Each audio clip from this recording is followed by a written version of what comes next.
few more people that decide to come and join us this evening, but as it is already 2 minutes after 6:30, I will not waste your time, and we'll go ahead and start today's information night. My name is Rebecca Odie. I'm the chair of the Lincoln Community School Board, and tonight we have all of our board members with us, which is entirely lucky for us. Christy Sumner is sitting right here.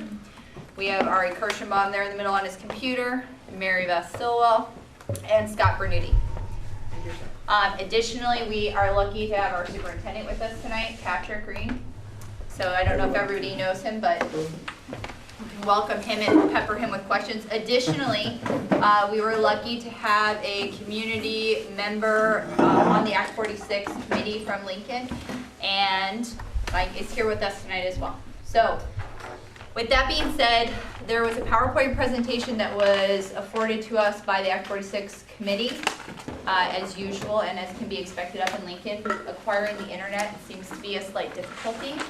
So while that is happening, we're going to go old school, and we're going to move forward with our informational night, which is mainly geared toward what you, members of the community, need to know to be able to make an informed decision when you go to vote on November 8th. That being said, I will let you know that we have some hard copy handouts. There is a small leaflet that is available that people may pick up if they're interested. There is a sample ballot, and I will just warn you, it looks incredibly intimidating. It's approximately 3 pages long. I don't know that I've ever seen that long of a thing to vote on as well, but if you come with us tonight and you kind of understand what we're talking about here, it should give you a fairly good set of information to be able to go and actually make a decision, and all you have to do is find the box to check in at the end. And then finally, probably for some people, come on in, thanks. The most important part is the Act 46 report. And I know a lot of people feel like they maybe have been getting a lot of information only in support of Act 46. But as it's an information night, I just want to make sure that I give full coverage to both sides of the issue. And so the minority report is actually included in this official report, and it is located in this hard copy. I just found it myself to verify. So it is, in fact, both sides of any issues that you're concerned about are located in this hard copy. If you like to get online and you have internet connection, unlike us right now, these links are also available, and you can see these same types of material along with additional information and frequently asked questions. It's been fairly publicized, I believe, these links on Front Porch Forum, but if you want to come up afterwards and you need information or you want the links again, I can take your emails and make sure that I get that information to you. Any questions so far just about the availability of information? Yes, Tori? This is not a question about information, but we're set. We just need your password. Okay, I can provide that. While I'm doing that, Patrick has also brought an additional item for us to have some hard copies of, and I'm going to let him explain what that is and tell you where else you can find it online. Sure. So we've been doing some work with strategic planning for Addison Northeast, and that begins with the board really setting the vision, mission, and ends for our schools. The mission and ends have been pretty well set already. The vision is something that has been missing, so a few board members and some central office administrators have been working to put together a survey to get input from community, from students, from teachers and staff about what that vision statement ought to look like. So it's online. I think the link is going to be on Front Porch Forum. Is it there now, Karen? Not yet. So there'll be a link electronically to what is the tool we're using online? SurveyMonkey. To a SurveyMonkey online survey. So you don't have to fill it out in a hard copy, but for folks that wanted to bring a copy. So we'll be looking at this on November 10th. So we've set a deadline of November 8th to try and have this information to us, so we can use that to craft a vision statement that we'll be putting out to community members and teachers and students as well, to see that we've got a vision that everybody believes is the right vision for our schools. There are copies up front. Thanks, Patrick. I forgot somebody very important who is also here tonight because she was working my IT issues. Tori Riley is also here with us tonight, and she also has a lot of insight and information available for us as we discuss things. So I have the PowerPoint up. It's not going to give us probably a lot more information than what we're going to discuss anyway, but it's a good starting point, and we can go from there with mainly an open floor for questions afterwards. So it's going to be up on this wall. If you need to stand up or come over this way, we'll do the best we can. Do you need somebody to steer it for you, or There you? we go. Rebecca, do you want to do both jobs? Do you want to talk and steer it, or? Oh, do you mind? I'm fine. I'm assuming you're volunteering. Thank you so much. to. Would you like more lights out? Popcorn? Yes, please. Sorry, we didn't make popcorn. Okay, I'm going to sit down so I don't get in the way, but I'm going to be talking. So if you have questions, raise your hands. I'll try to look around too and make sure I get to people. This is what we're talking about tonight. Next slide, please. This is a picture from Moncton School. What do we want for all of our children? This is meant to kind of just pose the question of our thoughts as a community when we're going forward on something like this, and that it really should be centered on what we want for our children in the education system. Next slide, please. These are some of the issues along with unification that we are needing to work with. As Patrick just mentioned, we've been working on vision, goals, and we have missions, action steps, all the stuff you can see up there. So unification is not the only thing that will make or break our schools, but there are a lot of things that go into what we want for our children, and this is just one of many things. So next slide.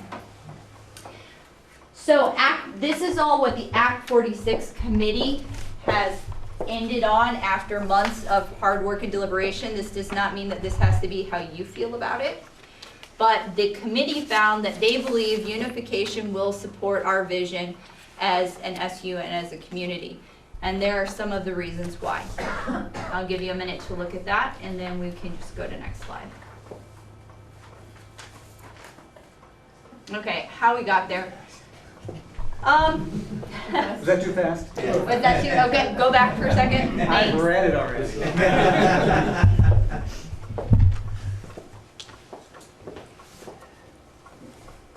Can everybody see, or do you need me to read? I just hate to read slides for people, so. That's good. Okay, I am capable. I'll put on my glasses and be nerdy for everybody if I have to. Okay, next slide, please. Thank you. How we got here. So really we got here because the state of Vermont legislature decided to make an act called Act 46 that said you have options and you need to make some decisions as communities about what you're going to do moving forward. And so part of that was to create a committee, and on that committee were representatives from all of the 5 town schools as well as community members from those same areas. And they all got together over months and months and months of way too many meetings and discussed all kinds of things, ranging from why our school buses seem not to function as well as we would like sometimes, to can we think of any other types of designs for our school system besides straight unification, to what can we see as our perfect world of education, and could we ever really make that happen either under the current model or under a unified model. And over the course of all of those discussions, we ended up having to make some tough choices. And the committee, just so you know, under Act 46, didn't have to have a unanimous vote for all the decisions it made, but it did have to have what we would like to call a supermajority vote, which was 2/3 of the quorum present to be able to pass any major decisions. So if you're asking yourself, you know, did everybody agree on everything? Absolutely not. I mean, very reasonable minds can differ on how you get to great education, and we don't purport that everybody has the exact same views. So this is the view, though, that the 2/3 of the committee decided would be in our best interest. We did have a minority view that came out, and there were 3 members in particular that felt it was important to articulate these ideas that they had, and so the committee as a whole agreed to publish that minority report with the regular report so that all of our committee members, as well as our communities, would have an opportunity to read both sides of the argument and decide for themselves how they felt on particular issues. And finally, we sent it up to the State Board of Education, which was part of the requirements. We had several steps that we had to do. It had to go through a lawyer, it had to go through a couple different processes of feedback, and we were approved. So we are now at the point where it's been warned. We are required to have these information nights in each of the towns, so we're not the only one actually having an information tonight even. I believe there are 2 others.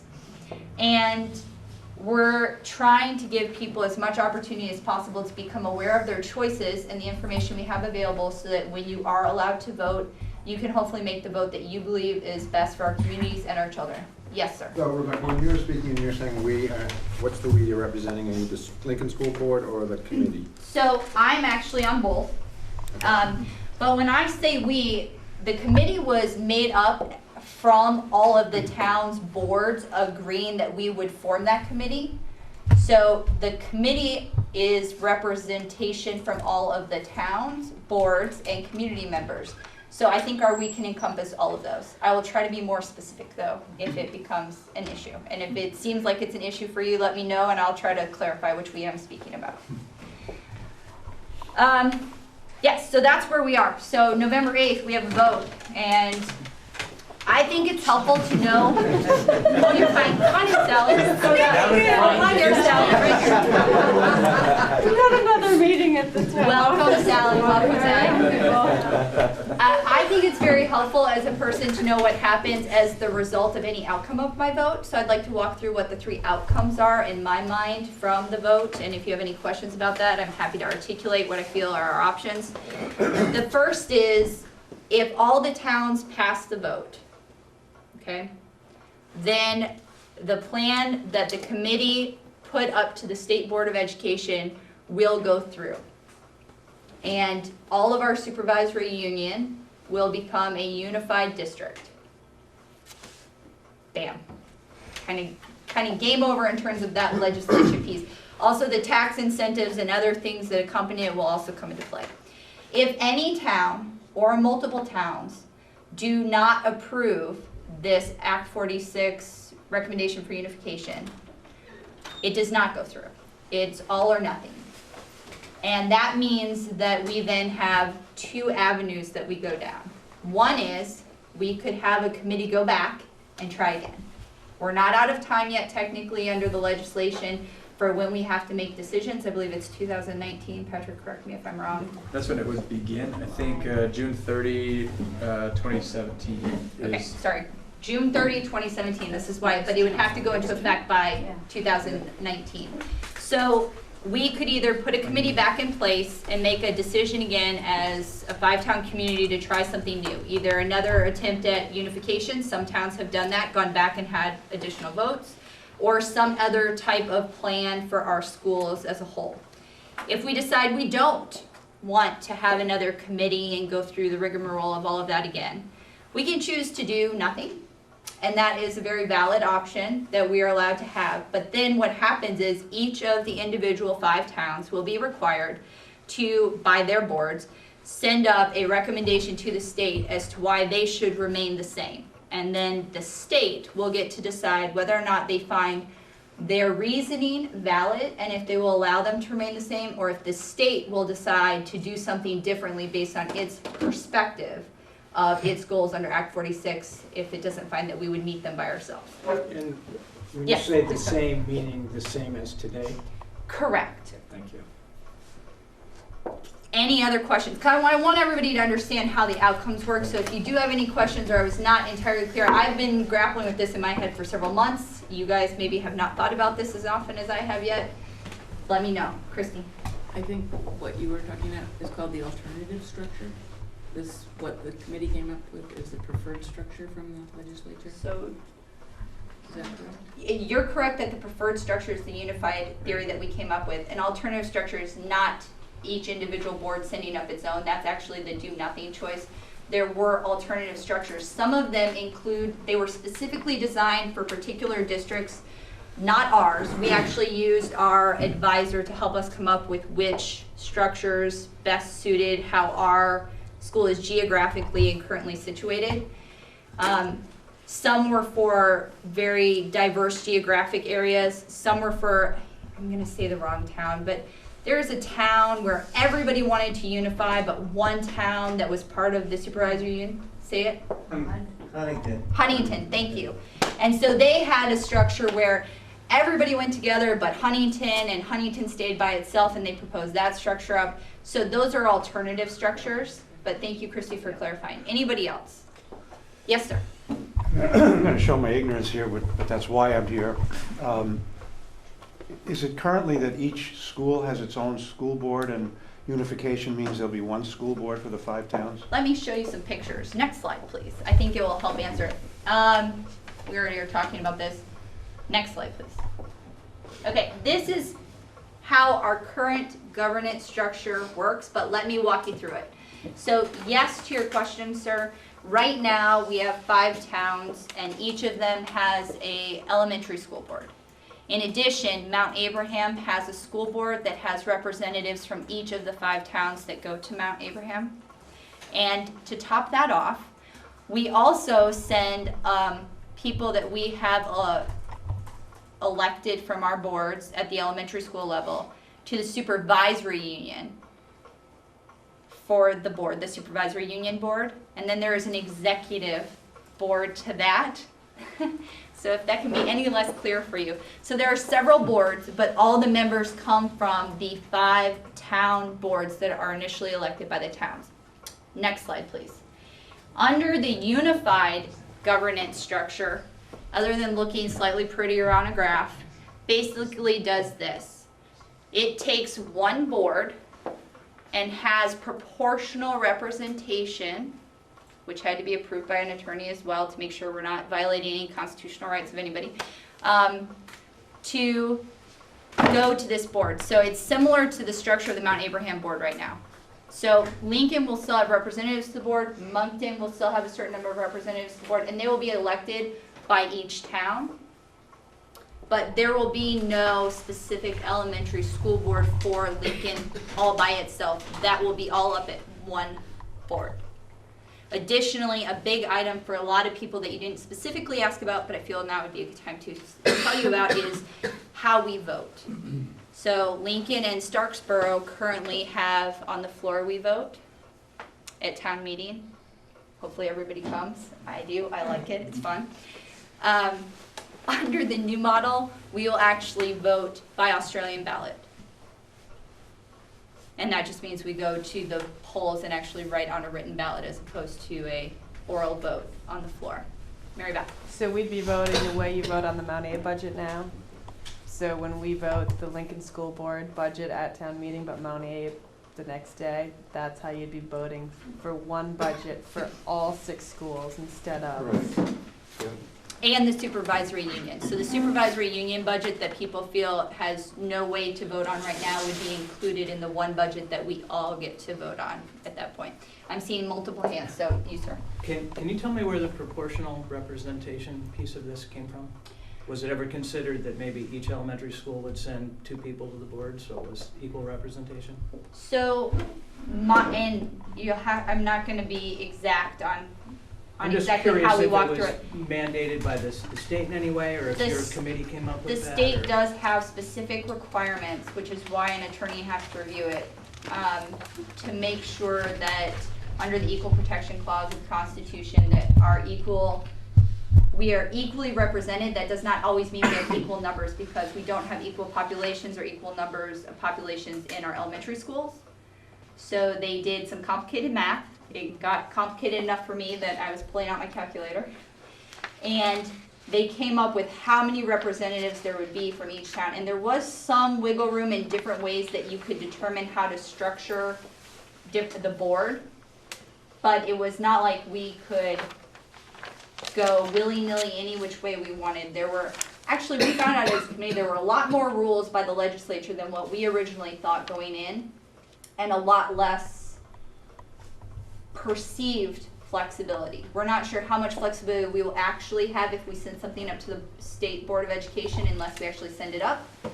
But it felt like a lot of the options where we thought we'd have a lot of room to make up our own stuff was told that that really wasn't going to fly. And if it doesn't fly out there, it gets sent back to us and they say, nope, try again, is how we got told that it would work. So I believe it was in this packet, sir, there is a specific section that lays out exactly how the numbers were determined and the number of people for each school. No, I saw that, I was just Okay, curious. I just want to If make it- sure if it- everybody knows If that. it's, you know, just a different structure where it was equal representation was given. I saw your hand up, So sir. has any town in the state requested to not do anything and remain the same and actually been approved by the state to do that? I'm going to defer to somebody else. I'm not aware of any yet, but that does not mean it hasn't happened. I am by no means Well, up to the minute. Huntington got approval to stay on its own. So That's correct. that's the one thing that has been approved, that Huntington said no to joining the rest of Chittenden and southeast? East. I think that was an alternative How structure. long It is was a little that different. approval good for? Right, I'm saying that was the only, Hold on a second. I'm Is sorry, that sir. kind of approval good forever? So Huntington once approved to stay like that, my understanding until the legislation makes some type of new piece of legislation that would require something different, or until Huntington would choose to do something different because of financial reasons or whatever, it would be good for forever. Rebecca, why don't I just finish the... Oh, yeah, go ahead. Yep. There you go, better together. Congratulations. Yay, our slideshow is done. Okay, go ahead.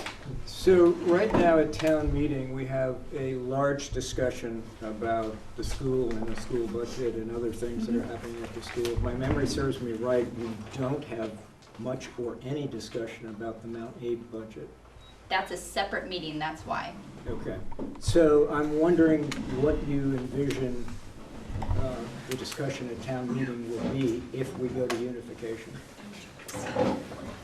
So, I only have one of many thoughts, and I won't dare speak for the rest of my board. I'll let them each maybe individually talk about how they see things as well and give them an opportunity to speak. I can talk a little bit about how it works at other towns that Oh, do there you vote by go. Australian ballot for their local school boards, or school budgets. I would imagine at Lincoln that, like always, our board would be open to any question posed by our You're not gonna be community.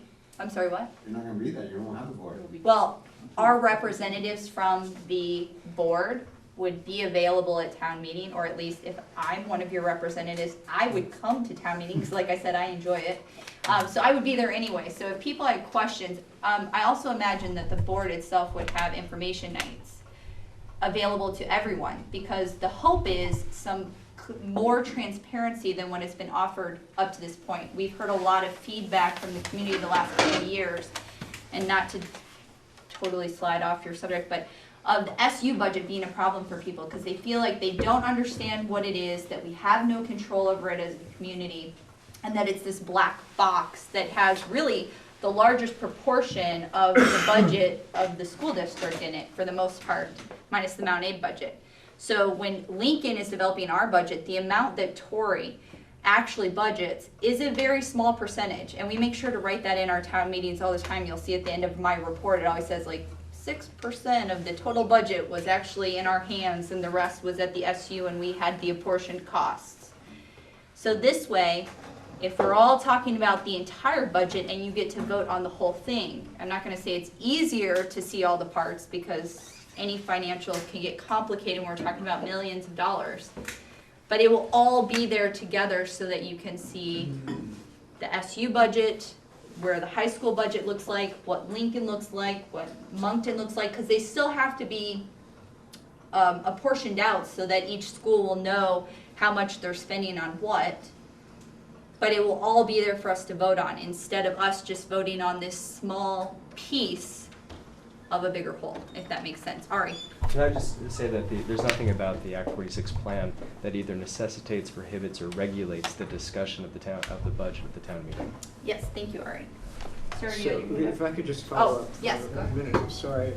And I may not know all the rules correctly about town meeting, but my understanding is if there's not a warning for something, that there is no discussion.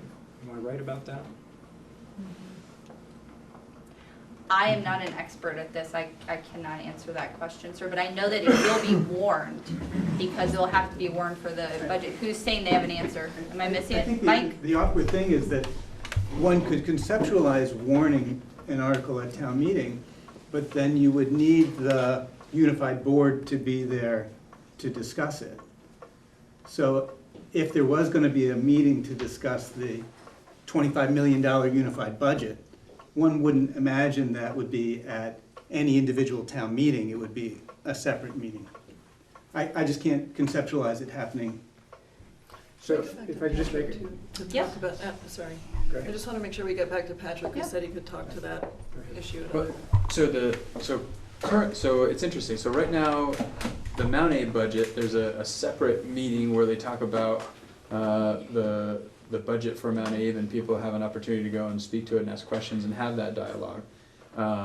Currently, the other towns that vote by Australian ballot have that discourse on the budget and have the opportunity to ask questions of board members and superintendent and business manager. And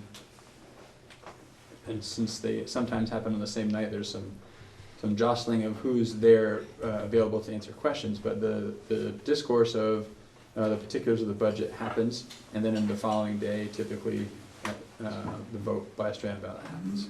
So that happens at town meeting? So the discussion on the budget happens at town meeting, and then the following day, by Australian ballot, the vote takes place. And right now, that's how it works in Moncton, New Haven, and Bristol. But I just No, want to no, say no. again, today, Moncton and Bristol and New Haven have a town board. Right. And so tomorrow, if this passes, I guess the options could be that the representatives for Lincoln, the two members, could get before town meeting or get before some committee, some meeting. But if a voter wanted to talk to the board about the budget, it would have to be at a different meeting. Yeah, and I'll be quiet after this. One of my concerns, and it's a larger question than what we're discussing here, is that citizen participation in government is on the decline. This election may be different, but one of the things we've noticed on the select board is when we have informational meetings, and it really doesn't matter what the subject is, there might be 5 or 6 people who show up. And so one of my fears is, in town meeting is a known entity, it's once a year, you know there are going to be a lot of people there. And so one of my concerns is if we take away the discussion about the budget for the school, that we will see even a further decrease in citizen participation. So I'm looking for ways, if we do this, how we will increase that citizen participation. And it's not clear to me how we do that.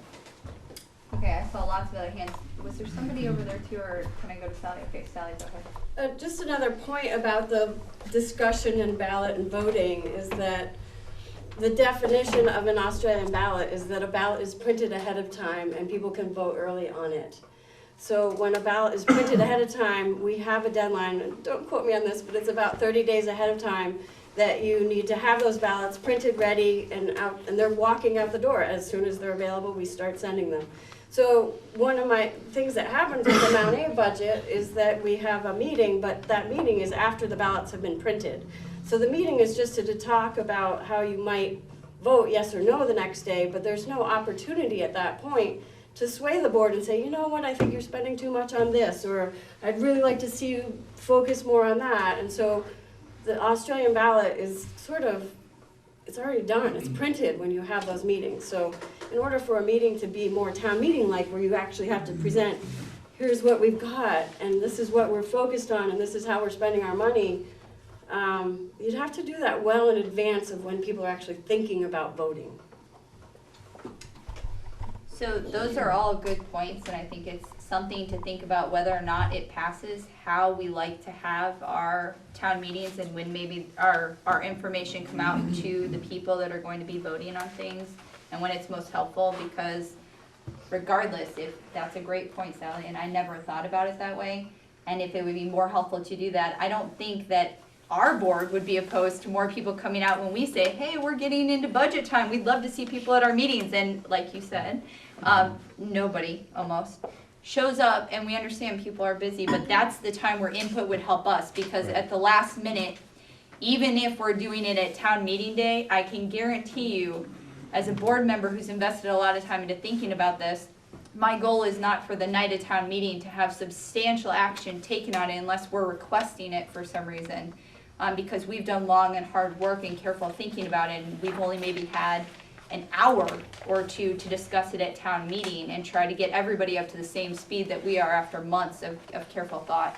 But other questions from the community? If not, I'm gonna let each of the board members speak a little bit about their feelings, if they would like to, about Act 46 or any personal thoughts they have that are important to them to have to the community. Yes, sir. So I was just wondering, if this were to pass outright, all 5 towns vote 46 in, how would the representatives from each town then be selected?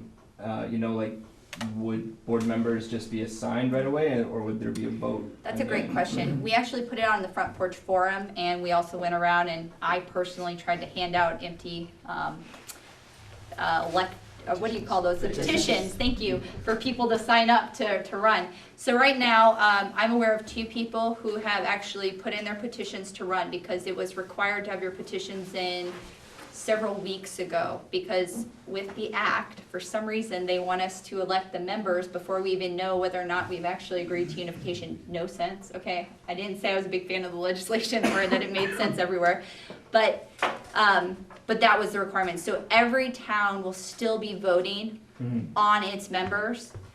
For Lincoln, there is a 3-year term and a 1-year term, and they're going to try to keep the terms, rotating, so not everyone from each school goes out at the same time, and so you have continuity and all those things that are important to make a board run as smoothly as possible. So we'd be voting on that next Tuesday as well? You will be voting on that next Tuesday as well, that's correct. Okay. Sir? Every town, school district has some amount of debt for their buildings. Yes. And it's my understanding that this new entity will take ownership of the town school. Is that true? Yes. And so how is the debt gonna be handled? Patrick actually probably can answer that more succinctly than I can, so I'm gonna, if you don't mind, Patrick, allow you to talk to that point. Sure. Essentially, all assets and all debts become the responsibility of the unified district. So Lincoln is the school that has the greatest debt of all 6, including Mount Abe.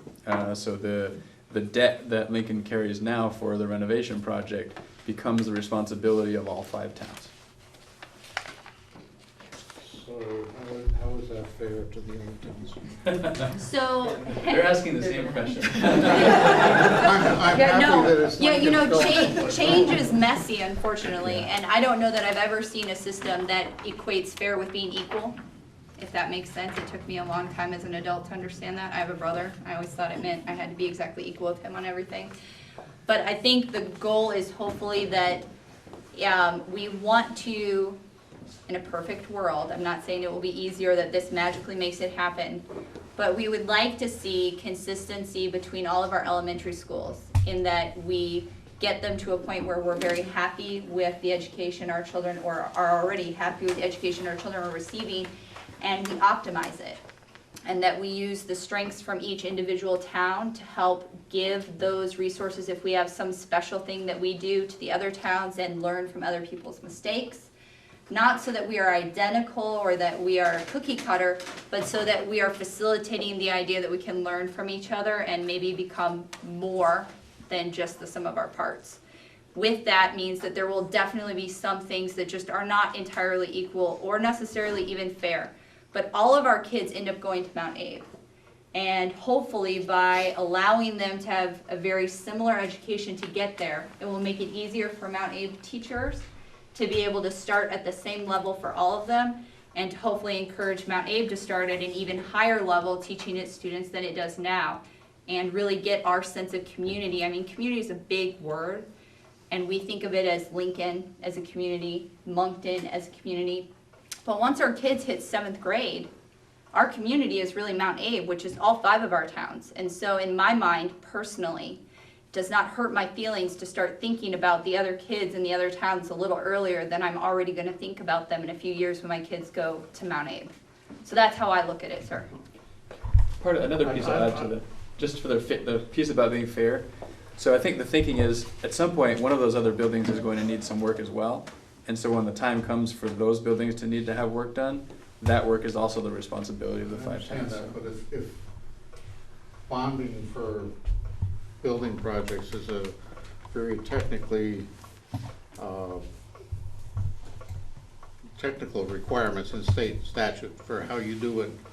And if you don't do it right, you can't do the bonding. And my question is, if Lincoln is bonded for $3 million and Moncton doesn't have any debt, are they voting to assume part of our debt? Is that part of the vote? Yes. Yes. And that's the wording in the ballot item is? I don't know if the actual ballot specifically addresses that particular point, but I know that our actual proposal speaks at length to how debt will be assumed, how property will be owned, how property goes back to the individual towns if it's no longer needed to be used for educational purposes. And all of that is very specifically included. Mary Beth.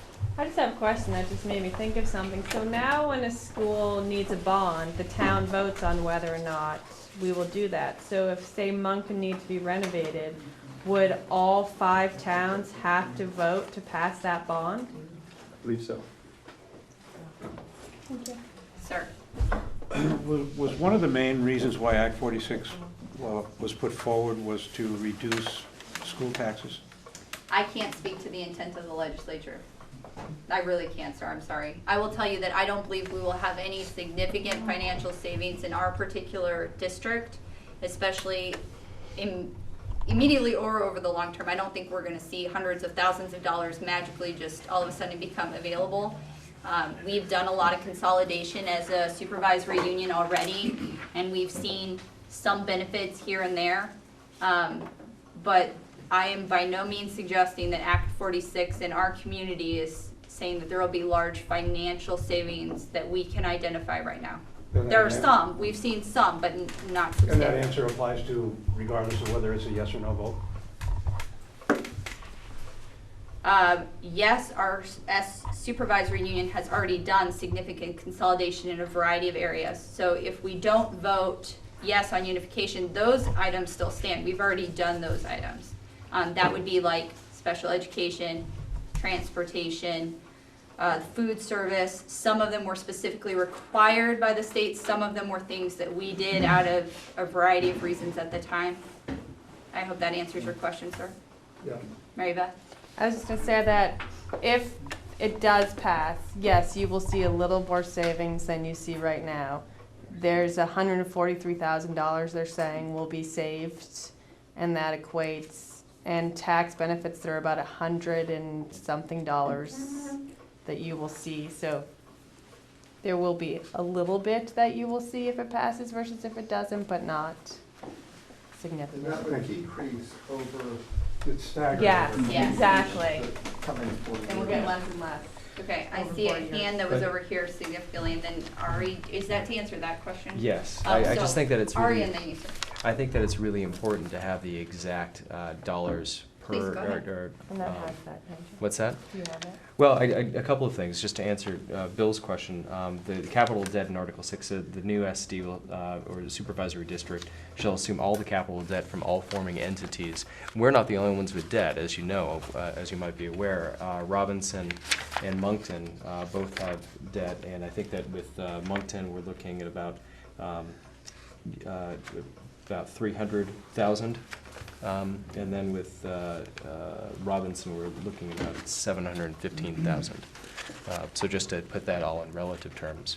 But in terms of, it is undeniable that if we vote to approve this plan, we will have a tax benefit beginning in fiscal year 19. And at fiscal year 19, I think it was 8 cents per dollar, which is the tax benefit, reducing down to 6 cents per dollar. Correct me if I'm wrong, and then 4 cents per dollar the next year. Yeah, it is. But that's an important thing to consider. Hold on 1 second, hold on. We've been waiting and waiting, we will follow up, but are you losing your train of thought? No, I can ask a question. You sure? It's not pertinent to this Okay, discussion, so go ahead if it's. So, Ari, who makes up the difference? In other words, if towns are getting 8 cents less on the tax rate, education costs the first couple of years are going to basically be the same. Where is that money coming from? I think they're imagining it long-term, but again, I can't speak to that. I can talk a little bit about the data that exist on merged districts. I think it's really, really important that we differentiate school consolidation from merged districts. So the language we use is pretty important because we wouldn't want to give anybody the impression that what's going to happen is that there are going to be school closures in this area. But I think, you know, in some districts that might be the case, and that's where anticipated cost savings are going to come from. I just think we have to be careful with our words. We were talking about savings at one point. What are the new efficiencies with this proposal? And I think that's where Rebecca was saying that they're fairly limited. And then Ari's talked about the tax incentives. So that's a bit of a different category, though, in terms of what does it do to my tax bill. Maybe it doesn't matter as much to the taxpayer. So there is the 8 step down over 4 years, 8, you know. But to Paul's question, there's really only one place that the legislature or the Ed Fund gets its money, and that's the tax base. So, you know, whether it's the share that comes out of the general fund or the share that comes out of our property taxes, the funding for the incentives will come through increased taxes on the entire tax base. There's no other answer than that. Which happens regardless of our vote. True. Okay, I see a hand. Okay, so we're going to you first, sir, and then I got you in the back. So earlier you were talking about one of that Toy right now in their budgeting process has, I don't know, control of 20 or 30% beyond whatever, some amount of control. You said single digits the generally. benefit of this is now, I don't understand, because it seems to me her budgeting control was gonna go from that small percentage to 0. So how we imagine How it. is she gonna write the budget? No. I mean, that's my question. No, so, and I will let Tori speak to that actually, because she will actually be possibly doing this. Tori. So, right now, the way that the budgeting process works, when it works really well, is that principals with the faculty and staff look at the needs of students, and this is ideal. And we chat. I have probably the best handle in the school on just what do the numbers actually look like and what might things cost. And then I work with the business office and the superintendent to come up with a budget for the school that will work and work within the context of what do we think can work for the town and what works in the context of the supervisory union, which from which we get lots and lots of really great services that we, of course, pay for. And then it goes to the board, and the board is the body who says, oh, I wonder how the taxpayers feel this year. I wonder what it's gonna be like to go in front of town meeting. And this is for real, I'm being a little bit edgy about it, but I've watched boards for 13, 14 years now really build budgets in some way, worrying about how is it gonna play at town meeting, where maybe 100 people who are gonna vote show up the night and then vote. They may not have looked at the budget. Most of them certainly have not come to a budget meeting and engaged in the process of writing a really complicated budget for a very small school and kind of guessing what are people gonna tolerate this year. So in terms of my process, I don't think it will change a whole lot. I think that I will still be looking at what are the needs of the students in our school, how can we best meet those needs, and how can we do it at a cost that is affordable to the town. So I don't see my role significantly changing. You have a follow-up? What you just said, though, seems to be the issue, though, because you've just removed the policing effect, the oversight effect that the townspeople have. Because you're not gonna go to that board meeting now, and you're not gonna say, wow, I don't think the taxpayers are gonna go for this, or I think the taxpayers are gonna want this. So- You're not gonna have that motivation to I- keep a budget in line, I think that, in my opinion. I think that you're right, that some people may feel that if it's a larger budget with more townspeople, that their vote doesn't matter. Or they might not wanna go if they can't on the floor vote that night. But hopefully, when you elect your representative to the board, whether it's 2 people on a big board or the awesome board you have now, oh wait, same. Our job all year long is to help be fiscally responsible to the town, as well as responsible to making sure that our school is operating to the ends that we have designed as a community. And that charge is not gonna change, whether you're on a board that sits at the Lincoln Elementary School or you're on a board that sits at Mount Abe or rotates through. So you do have police in both systems, both that you've elected all year long to police the system. And then every person, I think, has a right and a responsibility, if they want to be, you know, a voting member of society, to educate themselves by going to the information nights and taking their opportunity to vote on the budget, because you will have a vote, just like you do now, on the Mount Abe budget and the Lincoln Elementary School budget. And now you will have an even bigger vote in theory under the unification, because you'll also be voting on the SU budget, Moncton's budget, But it's only Starksboro one, budget. yes or no, up or down, everything, yes or no. It will be, but you will have the Altogether. opportunity to review all that information and talk to your board, because it will be your board. All of those people up there at the one board will be your board. And I know we like to pretend like there's some big difference, but I've worked on a committee now with people from all of those 5 different towns, and they all have the same concern you do, which tells me that we're not all that different. And it's hard sometimes to get perspective, because geographically we're different, and we definitely have unique qualities to all of our towns that are very much should be enjoyed and considered special. But I think that recognizing that we can all be special and we can all still take care of each other by helping to police each other and making sure that all of our kids get a really awesome education is still going to happen, because we're going to have great people like you that come out on a Tuesday night at 6:30 to listen to really boring information that's really important, so that you can make informed decisions. Yeah, well, We can agree to disagree. I mean, that's my best it's the feeling writing about what of we're the going to do. budget that worries me. It's because of that, knowing that you have to get up in front of a town's meeting and present a budget keeps them in line. I mean, I write budgets for the fire company, and I know that it's gonna pass 100%, nobody's ever gonna question it. But I have to be able to present it with a straight face in front of my friends and neighbors, and, you know. I think we'll still be it really presenting has it to a larger audience. That's what I'm worried about, it's one Yeah, of my no. worries. Okay, I saw lots of hands. Ari, was yours in response to? In response to that, Yep, and absolutely. also in response to the tax issue, I just think it's important time to Go address ahead. it. I think, you know, Dan, one of the big things that we're facing is how much control are we losing, in the sense that we're electing, rather than 5 people to the Lincoln board and then a 6th to the Mount A board. What are we losing with that? I think in some ways, we as townsfolk, we need to be very critical, a little bit more critical of who we're electing to the board, because we have all of us sitting on the board. We can tolerate one person who doesn't know their stuff, right?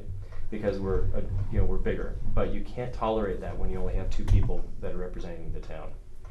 But when it comes to taxes, I thought it was important, the incentives, we will lose those. I like the way that you began this by talking about what happens if we vote yes, what happens if we vote no. If we vote no, and we're still trying to capitalize upon some of those tax incentives, will that be a possibility, or are we relinquishing that possibility if we vote no at this point in time? Oh, so you want me to Yeah, answer that? you can answer Okay. that, maybe Stephen or, Yep. Allison My or Sarah can answer understanding that. is that depending on which year you implement, you get the tax incentives once your plan has actually been approved and goes into effect.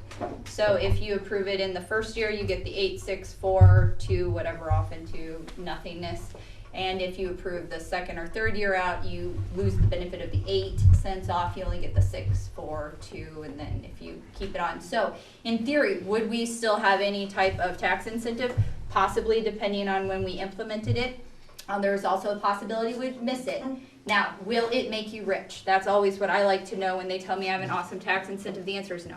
So you're talking about a couple $100s here and there for most people, given most of their property values and how much stuff. Is it going to be awesome still to see $100 off my taxes? Sure. But like they said, it's probably going to come from somewhere else, so it's not magic money. But I also don't want to be the only town that doesn't get my incentives while everybody else in the state does necessarily, and I'm just paying for all of them to have the incentives and I don't get any. Maybe that's a little bit of too much information about how my brain works. But that's kind of my thought process when I was going through this. And just so you all know, And like I said, I will give every board member and whoever else wants a chance to say their piece. I do not think Act 46 was a particularly brilliant piece of legislation, and it wouldn't be how I would write it or design a system necessarily.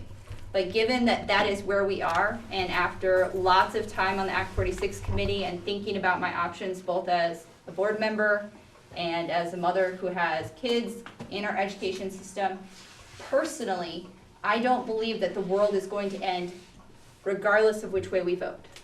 That being said, since we have already done a lot of consolidation within our supervisory union, and I think it will be a cleaner structure with some more efficiencies, I personally am in support right now of moving forward on the work that the committee has done and supporting the unification. And I think that we can still do plenty of good and have lots of local input and have lots of ability to affect our children's education under Act 46. That is not by any means the feelings of my person. We have not voted as a board. The Lincoln Community School Board did not put anything out because we have a lot of variations in our opinions. And I believe that very smart, educated people can come to many different endpoints given what we're currently facing for decisions. So that's just my personal perspective. I don't want anybody to think I'm like rah-rah-rahing here too hard, but that's my thought. And Jen, I saw your hand up, so. Yeah, mine was just back to the budget issue, which is, do we know that when we see the budget it will be broken out by school? I'm gonna let Patrick answer that one because that was my understanding, but I'm happy to be told that that is absolutely true or false. Well, certainly, as we're, and the reality is there's a lot of details that would need to be figured out should this be decided that this is the direction we're going. I can't see another way to build the budget that we're talking about without looking at the needs of each of the schools and then looking at what effect that has and looking at them in the aggregate. So in building the budget, we're going to have a sense of what the needs are at each school. So it only stands to reason that in the end we could report out based on what those schools' needs are. I actually find that a little more problematic. I actually think we're not voting on our school budget anymore. We're voting on the supervisory union budget. And so I almost don't want this big board to say, okay, well look, to be able to compare the schools, because there's not equal representation on the big board. And if you're a supervisory union, yeah, we want to know, but this doesn't, I think this sort of obviates that. And we say, well, this is for teachers and it's going to be for six schools. But,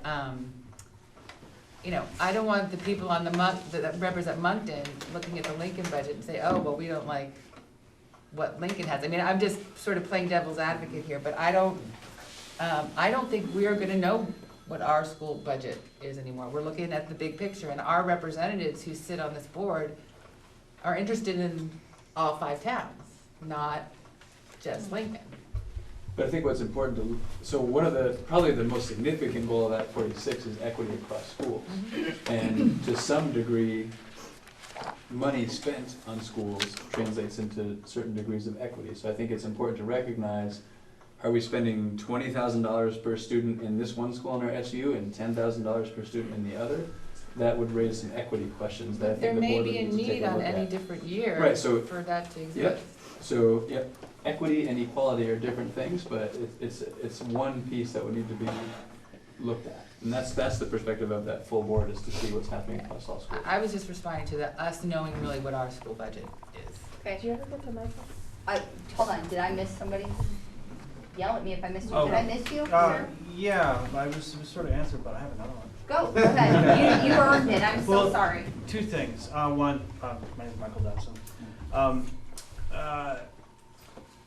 Just so I understand, you're saying that in your mind, there's not going to be any significant savings if we vote no or yes to this proposal.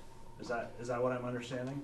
So under the Act 46 committee report, there's roughly $140-something thousand, I believe they estimated would be a savings in the first year. Am I right, Patrick, saying first year? Or That would first be more, couple the years? 140,000 would probably be more on an annual basis. That's savings from fewer audits and stuff like that, which would be savings we would see from year to year. But overall, transitioning to Act 46, I have not seen anything that would show significant savings by our schools right now in the near future with what we've come up with. Now, I could also be very wrong in that we identify some area that is gonna have this mass change of money, but I just haven't seen it. You know, we have so many kids, we operate so many different, both federal and state funding programs.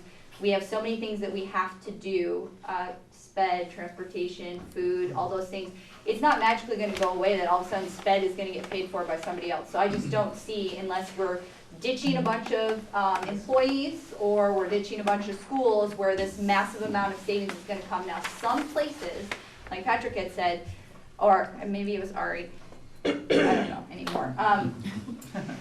It's been a long day for me, sorry.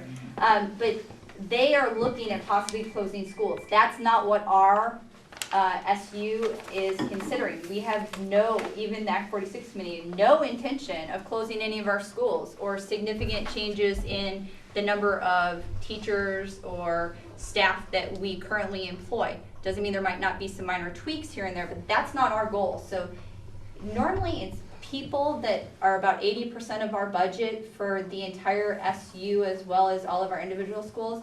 And if you're not taking away people, I don't know where else you're gonna get the savings. So I hope that answers your question. Fair enough.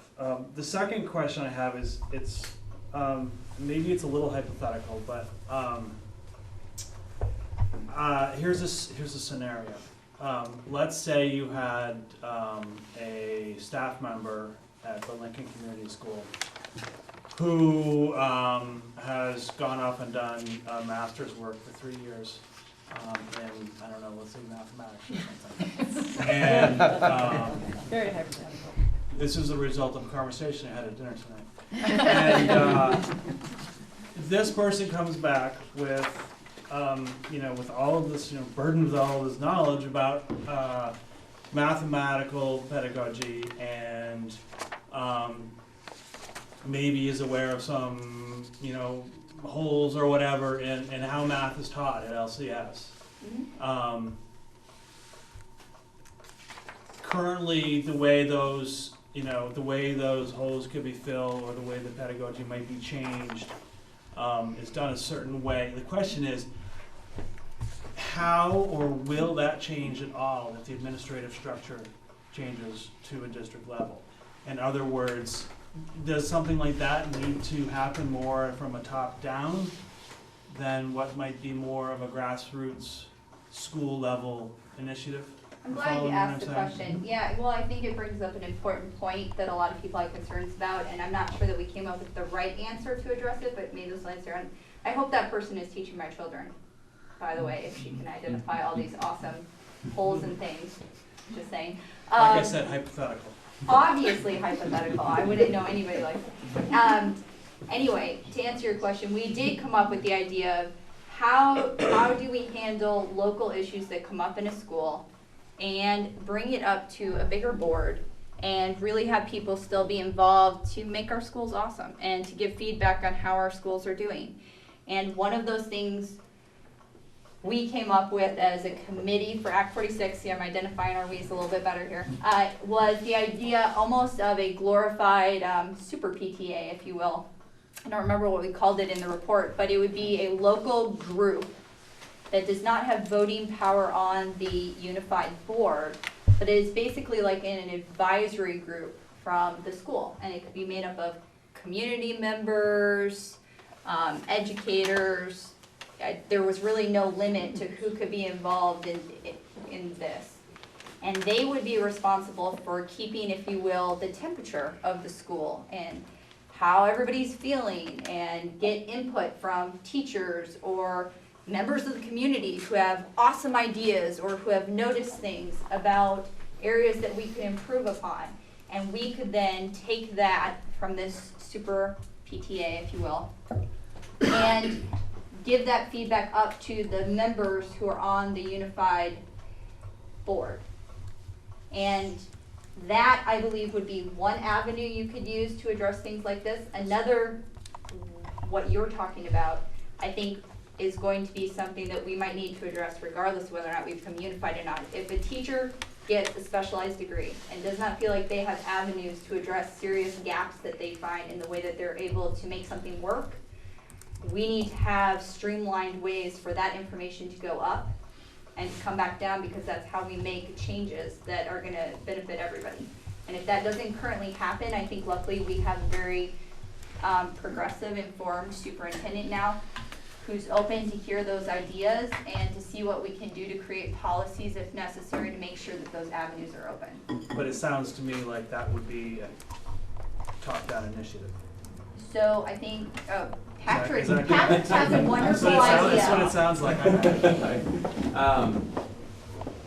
Personally, that's means, that's not board work to decide what instructional practices in their mathematics should be happening in a school.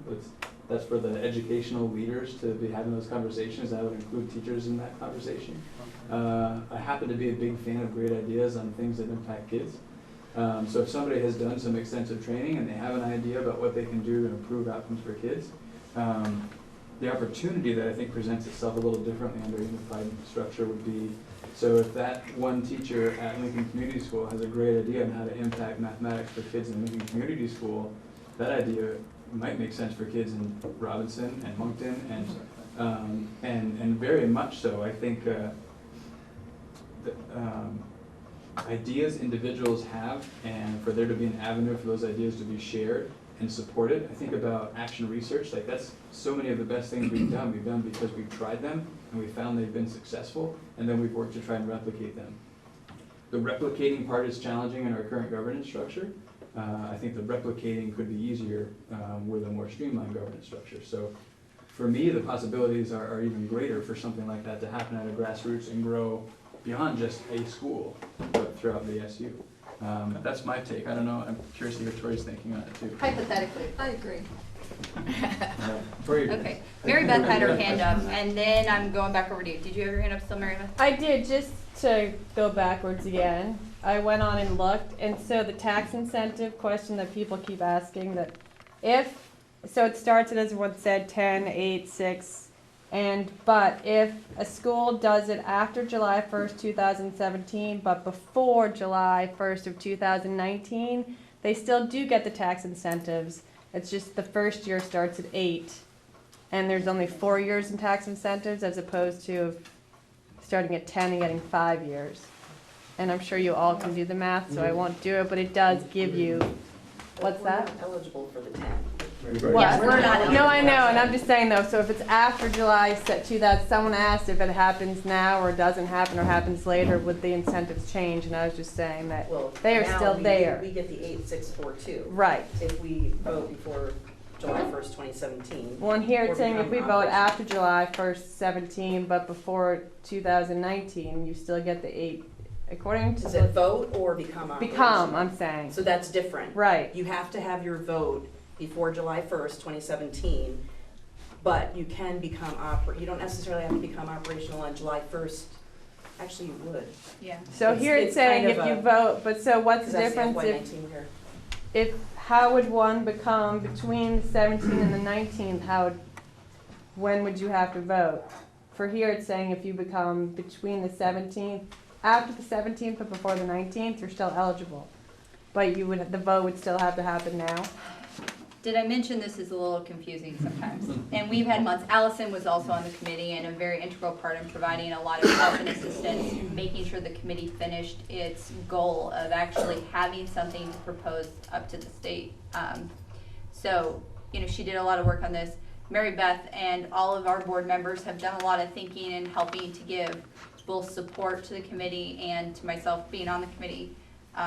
And it's confusing sometimes. So we are really trying to give you good answers here. I don't want you to think because there are some slight variations in what we're saying that we're trying to be at all unclear. It is truly sometimes tricky even for us when we're reviewing these things about exactly how everything will play out. So besides, some money back on property taxes, fewer audits, more of a streamlined structure, can you give solid examples of what like a day-to-day thing kids would see or something that would change that would actually improve a kid's education as opposed to these bigger Sure. picture things? So I don't know that I can actually guess on a day-to-day level what might significantly change. As a committee, we didn't really get to go down to that level all the time. But some things I personally thought about were, for example, our teachers. So New Haven has a very small school and has had some big population fluctuations. And a lot of times it's hard for them to keep teachers at full-time status or have all the teacher options that they would like to be able to provide to their students because of how small their class sizes get. But their school is very important to their community, and I fully support keeping it there. One of the things I see in this is that being able to move teachers within the district without having them always have to reapply for jobs, and keeping those awesome hypothetical people that go get their masters in mathematics or something else in our community, and being able to not fear that they're always going to be having their jobs looked at because we have small communities that fluctuate occasionally in population. That to me is an actual educational benefit for our children. Another thing is that these ideas that different schools have and have actually done in programs will be easier, like Patrick said, sometimes to replicate because there will not be as many things to go through to make that happen. That hopefully we'll see more collaborative sharing and ideas being used that are good resources for them. So those are my couple of thoughts. I imagine Tori and some other people might have even more specific ideas that we can come up with if we think about it for a while for you. Then you. So I just had a follow-up on Mike's question and Patrick's answer. Absolutely. So individual schools will still be able to come up with new and different initiatives that are like Tori or any of the cool teachers could come up with some plan and implement in Lincoln and have it happen? Or does every new idea have to go to all 5 town schools? Then all of a sudden, like, everyone's gonna do this, so they get a new thing done. You can't just do a little quick experiment and start having kids do something in Lincoln, and if it works great, then you pass it on to the other schools, and if it's a dud, you let it die in the vine? Patrick, do you feel comfortable answering that? Because that again goes more to how Patrick implements the schools on a day-to-day basis, or our superintendent in general, Yeah, I guess as opposed to the board. So I would rather have him answer your question specifically. Sure. For me, it's hard to generalize what would happen in any case, regardless of the scope of the idea. Some of the scope of the idea determines how we can really address that. That notion of a teacher having an idea and piloting that in a school and seeing how it works out before it's just replicated and knowing that it's going to be successful makes a lot of sense, and that's a pretty good practice, and that's typically how we would try things. That we pilot it in a place, let us see how it's going to have an effect, and then if we see that it gets the effects we want, then we see how we can replicate it across schools. So if a teacher said, boy, I really want to buy this new curriculum for all the kids in Lincoln Community School, that's beyond the scope of an idea that is in the teacher's realm, because now we're talking about considerable expenses and purchasing textbooks and things like that. So that gives you a sense of sort of like in the example before, if a teacher had an idea about an instructional practice that they thought would be really effective, they could use that instructional practice in their classroom and share it with their colleagues in that school, and let's see how that kind of builds momentum and what impact that has. And then before we see how that would replicate. That's an example of something that can happen at that level. The textbook example is at the other level, and so we would treat those differently in terms of their scope and how they would or wouldn't grow from there. And by we, are you saying the supervisor, I mean, you or Tori the principal? Or is Tori's position, or is the principal, I don't want to pick her out, but what's the principal's job now? Yeah. So, in each of these little schools? Yeah. Honestly, I don't see the principal's job being any different than how I see the principal's job now relative to even mine. Right now, I think what we're working hard to do, and you can feel free to speak freely about this. Who disagree? Have you ever known Tori not to speak freely?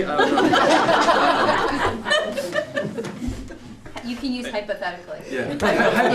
It's worth distinguishing between what governance is doing here and actual authority in the schools and what happens. I don't think this really applies so much to the governance change that's going on here. I mean, just to be clear, I think there are more or less the same procedure happens now as it would post. So right now, what I prefer to do is work collaboratively with teachers and principals to make the best decisions we can for kids.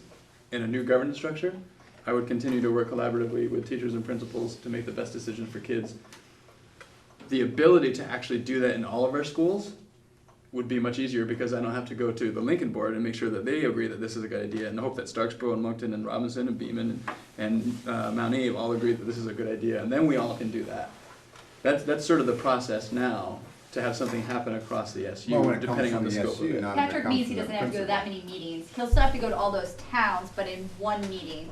So if you imagine But there's having one authority. Yes, one authority, Right, because not the principal. Right. It seems like you're taking usurping authority from the principals. No. Like, they should be the No. ones educating the kids. Oh, Tori's ready Not to the talk supervisor. hypothetically. Here she goes. Hypothetically. So I don't think that the structure of Act 46 will change the role of the principal. The policy governance structure that that ANESU adopted 5 or 6 years ago dramatically reduced the role of the principal, because the policy governance structure that was adopted really puts pretty much all the power in the superintendent, and the boards have a huge amount of oversight, a ridiculous amount of oversight, to try to make sure that the superintendent is doing all the things that he or she is supposed to do. So under policy governance, that's what really created the principals as sort of middle managers with the superintendent making the decisions about, do I want to empower principals or not? So if we're worried about principals' roles, I would suggest looking at policy governance, not at Act 46. And I really support the streamlining of the board structure, because when we have 5 school boards plus the Mount Abe board, and then the SU board, and then the executive committee, the ability for information to accurately get from one small school board like Lincoln all the way up the chain to the executive committee where decisions are actually made, it's an incredibly convoluted process.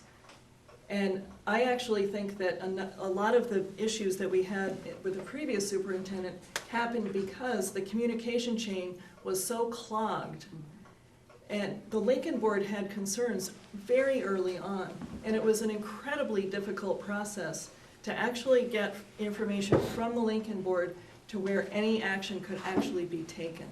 So I think that just the opposite will happen under this structure. I think that people will have a much clearer avenue to decision-making and policy-making than we do right now. Right, we had 2 people that had their hands up that I said were second and third, and we've totally had to take some time out. So second and still third. Wondering if we could impose upon Michael Fisher over there to present the minority view, so we can. Sure, sort of- in just a few minutes when Would people you are mind questions. speaking to that? He definitely is on the list of people that can speak, so that is not a problem. Sally, your question?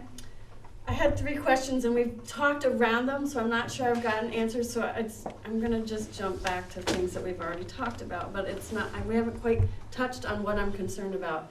And before I ask my question, I have to acknowledge that I am the town clerk in this town. And it's kind of weird for me to speak up in a public meeting like this, because I am in charge of running this election in a few days. So I know most of you in the room, but I just needed to say that because there are a few people that I don't know, and if you could just allow me to put on my I'm a voter hat, which is why I'm here, and I have to decide, and I haven't decided yet how I'm voting, that's why I'm here, and that's why I'm asking these questions.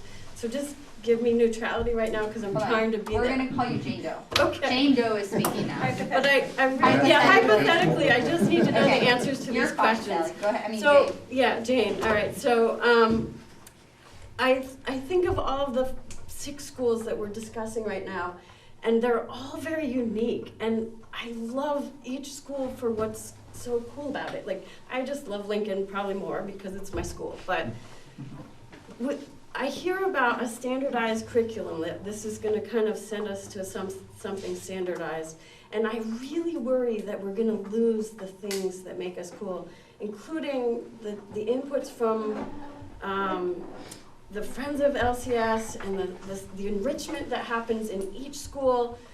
I worry we're going to lose things like the play or cultural study, or I don't know. That's the thing I'm scared of losing. I can So answer that. can you speak to Yeah, that? we're still allowed to accept donations from Friends of LCS, just like we do now. There's actually a specific provision, I believe, in there that basically says, just like it says now, that schools can accept monetary gifts as long as it doesn't require a specific commitment.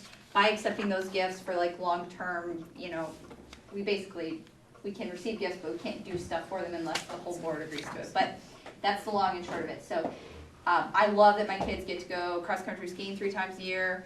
I can't imagine them not doing it now because they've done it, and some of the other cool field trips they've gotten on.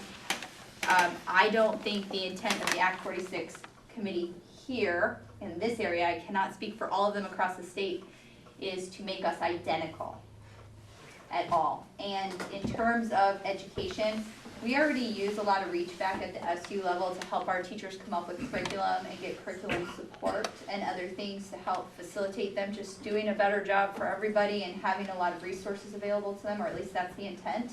I'm not a teacher, I can't say how well it always works.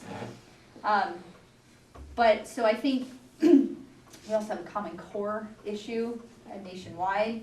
So I don't think that anything we're doing under Act 46 is going to require that each teacher do exactly the same thing in each classroom, but just like we've always had ends and we will always have to take tests and stuff for the federal government, those are still going to be in play. How we get there can be varied. So one school may study cows thematically to study biology and farming and all kinds of other awesome stuff, and another school may choose to do something entirely different to get those same learning concepts across their students. I think what we're monitoring as a board and we're trying to ensure is that when they get through grade 1 or grade 2 or grade 3, can we show that all of our kids have competencies that are necessary to move on to the next grade level and be successful members of our community when they graduate Mount Abraham. So I also have the same worry, and I would not want to see any of the uniqueness. But obviously, again, I don't remember who said it again because we all have such great ideas here, and I'm listening to all of them as I'm trying to monitor who has questions. But you know, it also matters what kind of people we elect to the board and how much input we get from our communities to hold everybody accountable for doing a great job. Because if you don't have great people doing any job, you're not going to get great results. So that being said, you know, obviously we're really lucky right now in the Lincoln Community School Board, and I work with 4 other amazing people as well as Tori and Patrick. If that's not the case and we didn't have those people on here, I can't tell you what Lincoln would look like necessarily. So my Second next question, go is ahead. sort of related, it's sort of 3 questions, but they're all related. So when I go to vote at town meeting on the school budgets, whether it's Mount Abe or the Lincoln budget, I do my best to just take a look at those budgets, and they're hard to look at, but I do my best. And sometimes I feel inadequate in looking at them, but I, again, try. And my question you asked was, what would the big budget look like? And that sounds so much more intimidating for me, just as a layperson, to look at. And I'm just, you sort of touched on it, that we'll be able to single out schools, but how will we look at it? Like, am I gonna have to look at it online? Because I can't imagine it being printed the way it is now. And the other question is, who the heck is gonna run for these offices? I think about myself, someday I might like to run for school board. And I think that the Lincoln Community School Board sounds less intimidating than the Mount Abe School Board. But then when we turn into this, it's like, wow, I think I might need a degree in financial management to run, and I don't have that. And so as just a regular person, who is going to do this? Like, thank you for running, but I worry about our ballots in the next many years, just having people appointed, because nobody wants, I'm not sure. I know Bristol has 5 spaces and they have like 2 people who have run, and that's my next question. Who will fill these positions? It sounds like a big commitment to be an average person running for one of those board memberships. So this is a member from our Act 46 committee, and Sarah, and I live in New Haven. Mm-hmm. And so we just sent, if you're wanting to make sure that you're present as committee members. Thank you. But as somebody who actually kind of took on the whole experience as a committee member, I am running for my New Haven board. And one reason the New Haven, as a member of New Haven, but one reason that there were a bunch of people that are already really good board members, but they're really, these 2 boards would run concurrently. So right now it's kind of hard for Bristol to actually provide another set of people that aren't already engaged in their community without a lot of the understanding of what was going on. So I think that will change pretty fast as over time. We also have people that help us with the budget, Sally. So, all of us, luckily, like, it is nice to have a variety of people on the board, and we're not gonna not have a board still with lots of people from different perspectives just because they're from different towns, but Mary Beth brings a different perspective when we talk about finances. Ari brings a different perspective. Scott always brings fun perspectives. Christy has a different perspective coming from teaching herself. And then I ask all the really dumb questions, which is hilarious in my mind because I have a degree in international business and I don't know what I'm doing. So, you know, I don't think it matters what you come at. These are tricky, and whether I'm looking at Tori's budget, the Mount A budget, or an even bigger budget, I think the concepts in general for looking at budgets are similar. We have CFO, Howard. And we have to hold them to a really high standard as well, because before each town meeting, although you guys are also kind and pretend like I do a good job, Howard actually sits down and preps me for a couple days before, where I sit down with him one-on-one before I've had to answer your questions. And we walk through the budget again to answer all of my questions so that I feel like I understand the big picture. Now, can I give you specific line items of everything? No, you guys have caught me off guard before. I don't claim to, but the idea is that when you're passing a budget too, each line item is not specifically guaranteed to remain the same. It's the overall number of the budget and the people like the superintendent, the principals, and knowing that everybody has put in the time and effort to say that that amount of money they've looked at and they believe that can fund the necessary things to be able to do what we need to do in the next year. We're not always 100% right. Sometimes we have a little bit more, sometimes we have a little bit less. Sometimes unexpected junk happens, like, you know, maybe the floors in Mount A High School or something that we weren't anticipating, nobody could. But the idea is that you don't have to be a line-by-line expert. You do need to know some basic fundamentals. We are required to go to certain trainings. A lot of trainings are provided, and then we have those experts. So you would do a fine job, Sally. I would highly recommend some time that you run. I mean, Jane. I shouldn't have said that publicly. Anyway, just factor it in.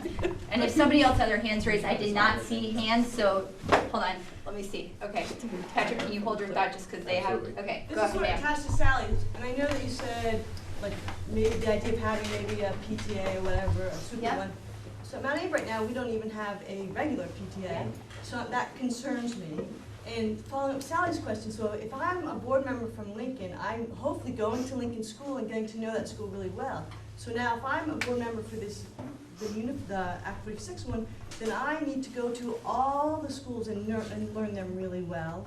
Is that, I mean, I have that happened in other places, and do you know that people can do that? And Yeah, so it worries me Act as a teacher and a parent. And Yeah, well, we had the Act 46 committee, so I started out as the president, and then I had to bow out gracefully and give it to somebody else, because I was gonna be gone all this summer for other stuff. Which, by the way, Jen did an amazing job, and so I'm really glad that she was able to do that. But one of the things that Jen and I and a couple other people came up with was having the meetings at each of the different schools. And that may not seem like much to you, but just going into a building and seeing it and seeing the facilities and going and sitting in their tiny chairs at their library for a while and seeing how comfortable they are compared to your tiny chairs. More than just going to I know, I agree. But you know, part of it is that yes, you would have a responsibility as a board member to be familiar with, you know, our whole community, but you're not the expert. So you can be the expert at your specific town while being familiar with your community that you represent, just like you're relying on the other people who come from their specific town to be the expert at their town while being a good, well-informed member of their community. And I think that's how it would go. Although, again, who you elect and the quality of representation is always going to be dependent on that individual. So how their perspective is, what they see their role being, is going to be how they perform the job. And then your job as a voter is to decide, do you like that? Do you want that again, or are you looking for something different? Also to run, I mean, if you have something that you feel you can give, I handed out empty petitions, and nobody, even the guy I stood by in soccer and made him have signatures in front of me, turned those darn things in. I almost went to his house, I'm just saying.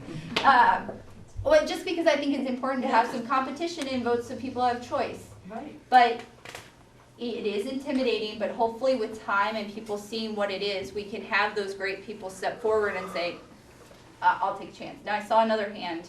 Scott, was it yours? I don't know if it's relevant at this point, but I was going to the point of like sort of citizens stepping up and working on these boards. It ties in with, with what Tori said, excuse me, earlier about policy governance, and which is sort of it's forming and it's maturing, but policy governance is a way, in a sense, where you don't have to become a deep policy expert or a deep expert on finances in order to help provide positive guidance from the community at the board level.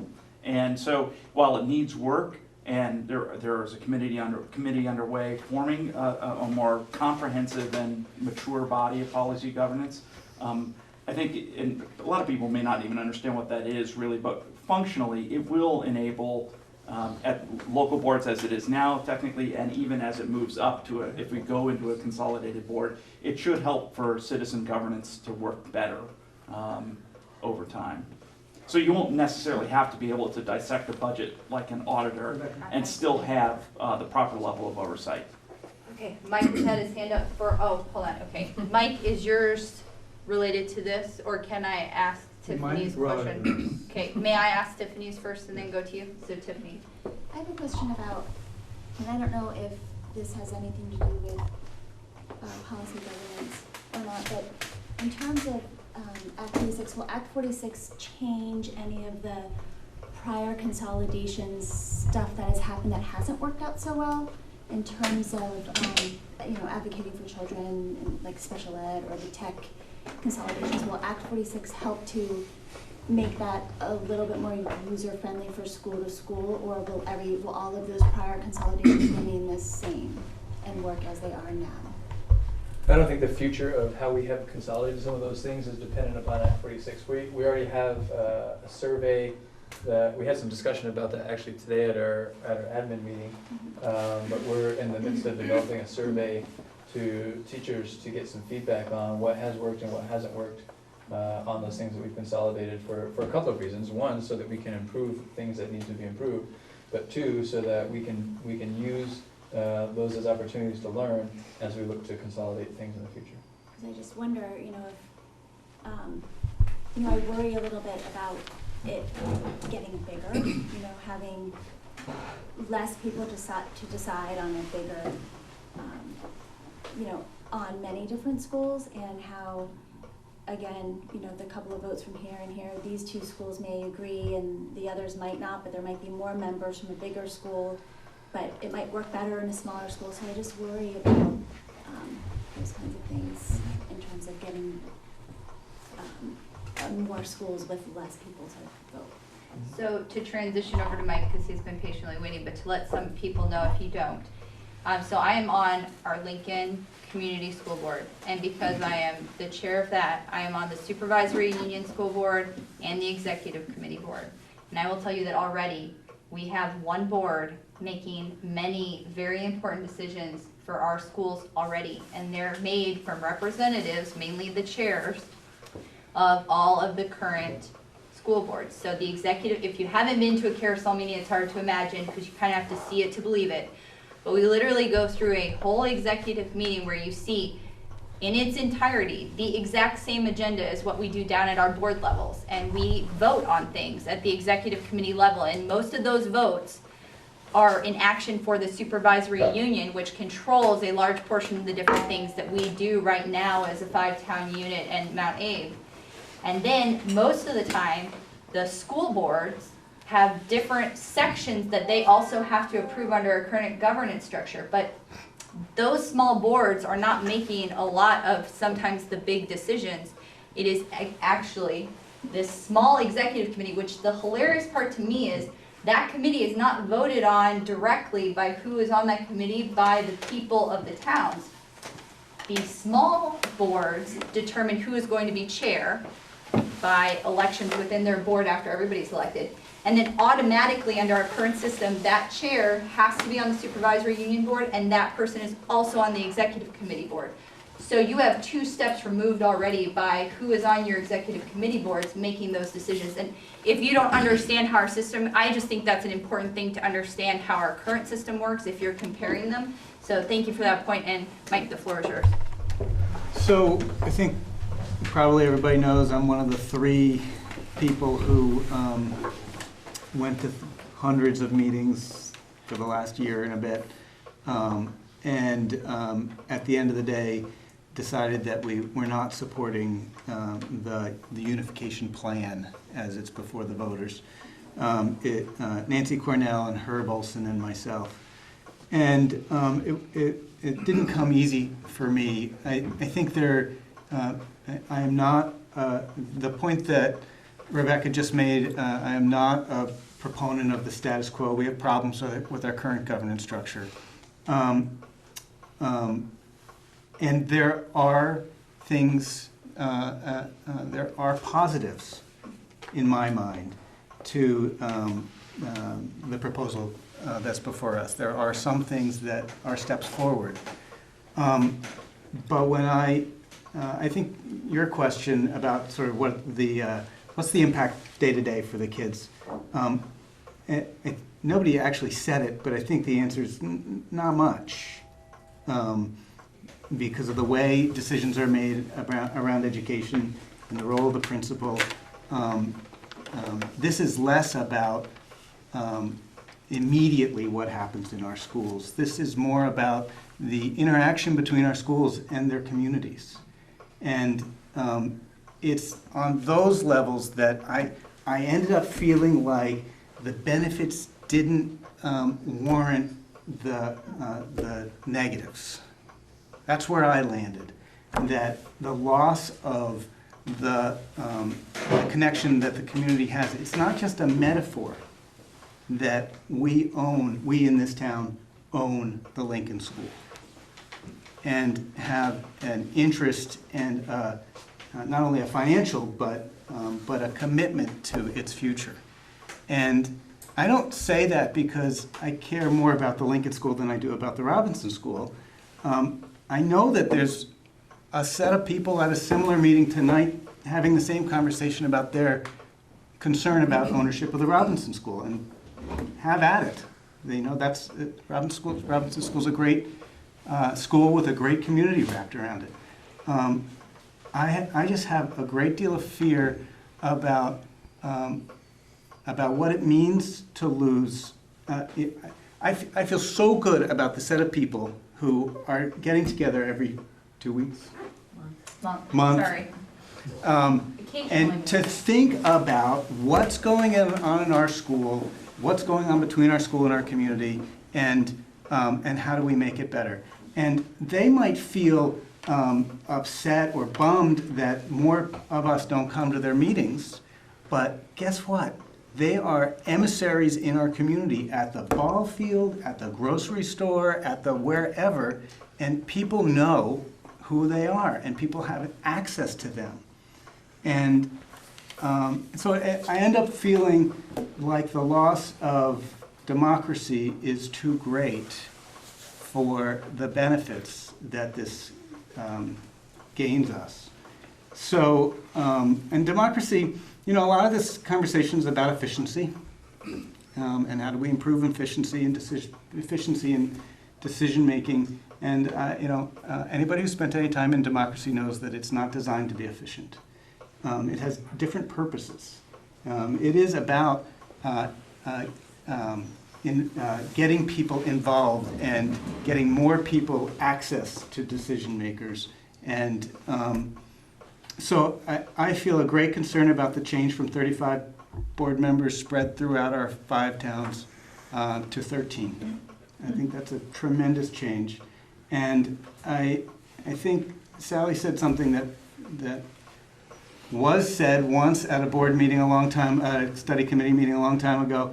I'll say it, I don't know exactly what it means, but a lot of people dip their toes in the water of working for the public, of elected office, by stepping into school boards. A lot of those people are women who for the first time say, you know what, I have an interest in, maybe it's in my kid's school, and then you know what, I think we need changes in a bigger system, and I'm going to run for the next level of office. School boards are an important realm for people to take the step into public office, and that's another loss. there are probably 10 or 15 other things that have been mentioned tonight that I would have a different perspective on. The bumping rights has a giant concern for me because I was about to say I'm not going to talk about each of them, but I will talk about this one because it's not the teacher that has the expertise because they've gotten extra training that gets to keep their job. It's the teacher that's been there longer. And so the bumping rights means a reduction in force in New Haven could mean the teacher who's got special expertise in Lincoln gets bumped, theoretically. And so it's a contract issue, but the entity that the contract's with is changing with this vote. And so it is a tad bit more complicated depending on how the contract goes. But anyway, I'll come back to my central point. I'm not a fan. I would ask for changes in the way we currently govern our schools. I'm not a fan, proponent of the status quo. But I don't feel like this change, when I weigh the positives and negatives, I don't end up feeling like the positives outweigh the negatives. So that's why I've become part of this vocal minority, and I do have 9 copies. There's a few more than 9 people here, but I have 9 copies of just a little summary of some of the points that the 3 of us have been making, and I'd be happy to make it available or take emails and send it to you. And the minority report is also included in the 10 copies of the full report that we have. So we have about 20 copies of those between the 2 of them, although this is a summary. It's a little summarized, a little bit easier. But it will give you a taste. And I just want to point out that, I see your hand, sir, that, Mike and I sat on this committee together, and we still are able to drive home afterwards together, and I don't believe that there are any hard feelings between us, because I certainly respect someone who can vocalize their feelings even if they're not part of the majority, and I think it makes the majority work harder to fix issues that are happening. And so I have great respect for all the people that sat on the committee, and for all of you for taking the time to try to understand this and to go and vote with whatever your vote may be. Just the fact that you're here and you care enough to be a part of it is very important, at least to me. So what I'm going to do is, I saw one hand up, and then I'm going to give, if they would like, Mary Beth, Ari, Scott, and Christy an opportunity to also have a brief statement, because we have about, we can go a little longer, but we're at about 10 after, and we're expected to be until about 8:30. So we'll try to keep it somewhat close to that time frame. Sir. Thank you. So I came late to the meeting, so perhaps this was covered already. But Michael, I had a question for you, and that is, you talk about a lack of control, a loss of control in the Lincoln School if this goes through, right? That's kind of sums up part of what you said. And I'm wondering what happens in 2019? Don't we lose control there anyway, and the state calls the shots then instead of us? Is that not correct? So this goes back to I would not be a proponent of going to the state and saying we want to keep exactly what we have and we shouldn't change it one bit. I do think that there is a sense in centralizing a lot of decision making. But I think that from my perspective, I would want to sell to the state board that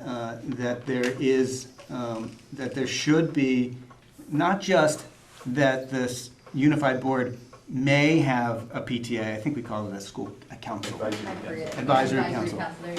But that there be a special role for the town to have with its school. But I can't predict, Billy, I can't predict exactly what's going to happen in the future. I think that there's a lot of things in play. I think that there's, the schools that have gone, somebody asked this question earlier, the schools that have gone first are by definition the schools that were on board with the preferred model. And there's now more and more pushback from different communities and different legislators about the state board's implementation of the law. And so I, for one, would be part of a group pushing back on that concept. Okay, so Mary Beth, do you have anything you want to say? I'm just going to go around, so you can just say pass, or you have something to say. Yeah, I have no problem saying I am against Act 46, and it's not because I don't look at these children as being all of our children, and I don't look at it just, I don't want to lose control of Lincoln.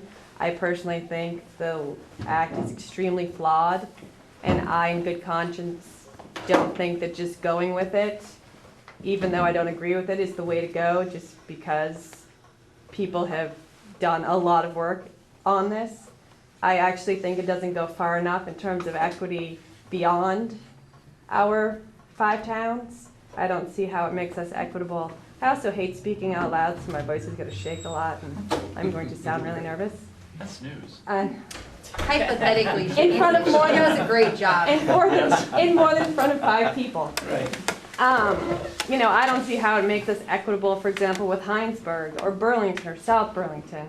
I see that our schools are not that different. I mean, I know there's certainly some within our 5 towns, but I see extreme differences between our 5 towns and some of these larger, and I don't think it addresses that. I think that it didn't really look at a whole into what it could do, and there are other ways, because I do believe it is a way to close schools. Whether that's inevitable or not, I do think this is opening the door to that, and even in our thing it says we will not close schools for 4 years, and then after 4 years it has to be voted on by the town and the board. So I do think in terms of legislature and saving money, that's another thing that people are not talking about.